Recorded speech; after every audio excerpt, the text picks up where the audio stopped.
Compound interest यानी चक्रवृद्धि ब्याज। जी हाँ, चक्रवृद्धि ब्याज क्या होता है, सो आज हम आपको चर्चा करते हैं। जैसे कि मान लीजिए कि कोई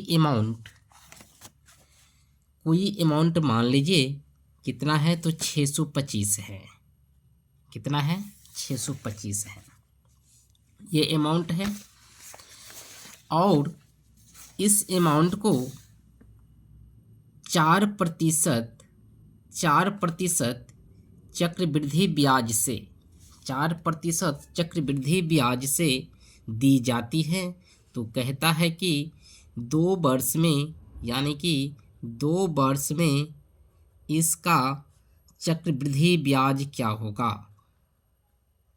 ठीक है, 2 वर्ष में इसका चक्रवृद्धि ब्याज क्या होगा, मैंने आपको शॉर्टकट में इसे लिख दिया है, केवल आप सुनिए और इसे समझिए। मान लीजिए कि आपको जो अमाउंट दिया है कितना है, तो 625 है। तो 625 रेट कितना है, तो 4% वार्षिक है। और उसके बाद टाइम कितना है, तो आपको 2 वर्ष है दिया हुआ है। क्या आपसे पूछ रहा है, तो चक्रवृद्धि ब्याज पूछ रहा है। चलिए, तो आज हम चक्रवृद्धि ब्याज कैसे निकालते हैं सो आपको बताते हैं। ये कितना है अमाउंट, तो 625। आप क्या लिखेंगे, 625। आपको 625 के स्थान पे कोई भी अमाउंट दिया रहेगा तो आप इसी प्रकार उसे बनाएंगे। चलिए, तो 625 है, इसको गुना करते हैं कितना से, तो देखिए ये कितना है, 4% है। तो 4% है ना, तो उसमें आप क्या कीजिए, तो 100 प्लस करिए, यानी कि 104 और बटा में 100, इसको गुना करना है कितना बार, तो आप कहेगा 2। जितना बार ये आपको टाइम दिया रहेगा उतना बार आपको इसे गुना करना है। ठीक है, कोई प्रकार की दिक्कत। चलिए, तो आप क्या कीजिए, सो देखिए ये आपको काटता है तो काट दीजिए। अगर ये आपको कट रहा है तो इसे काट दीजिए। अगर आप इसे काटिएगा तो इसे 26 चौका 104 होता है, अब 25 चौका 100 होता है। 26 चौका 104 होता है और 25 चौका 100 होता है। काट दीजिए और उसके बाद देख लीजिए 25 को गुना करेगा तो आपको कितना होगा, तो आप कहेगा 625 होगा। तो ये 625 कट जाएगा, आपको कितना बच जाएगा, तो 26 गुना 26, 26 गुना 26, यानी कि 26 को आप गुना कीजिएगा तो आपको हो जाएगा 676। तो ये 676 आपका ब्याज नहीं हुआ, यानी चक्रवृद्धि ब्याज 676 नहीं है। 676 जो है ना, ये अमाउंट है। ये क्या है, अमाउंट है, जिसे मिश्र धन कहते हैं। ठीक है, आपको क्या निकालना है, तो चक्रवृद्धि ब्याज निकालना है। तो चक्रवृद्धि ब्याज क्या कीजिए, तो 676 आ गया, इसमें से घटा दीजिए 625।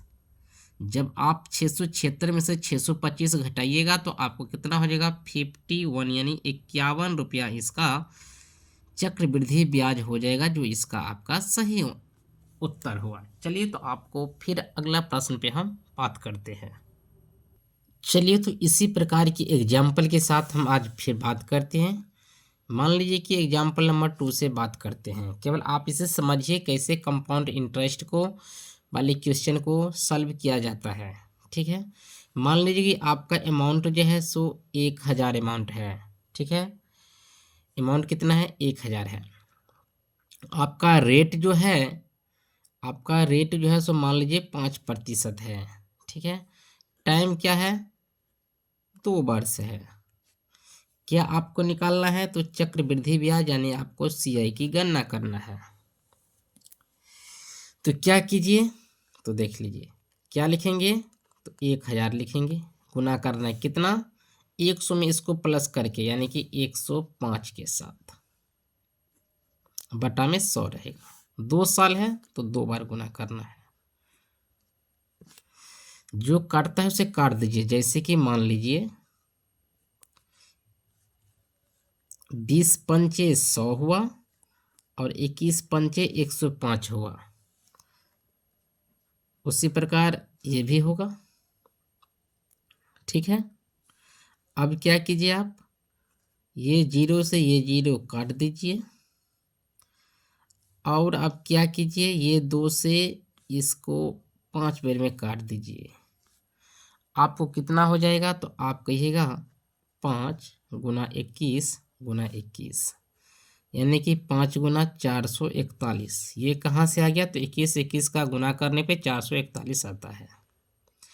और इसमें भाग देना है ये वाले 2 से, सो ध्यान में रखिएगा। तो 5 एकम 5 हुआ, 5 का 20 हासिल 2, 5 का 20 तो 22 हुआ। भाग देना कितना से, ये वाले 2 से। जब आप इसे भाग दीजिएगा तो कितना हो जाएगा, तो 2 एकम 2, फिर आपको हो जाएगा 2 एकम 2, फिर 0 और 2 दूना 4, 2 पंचे 10।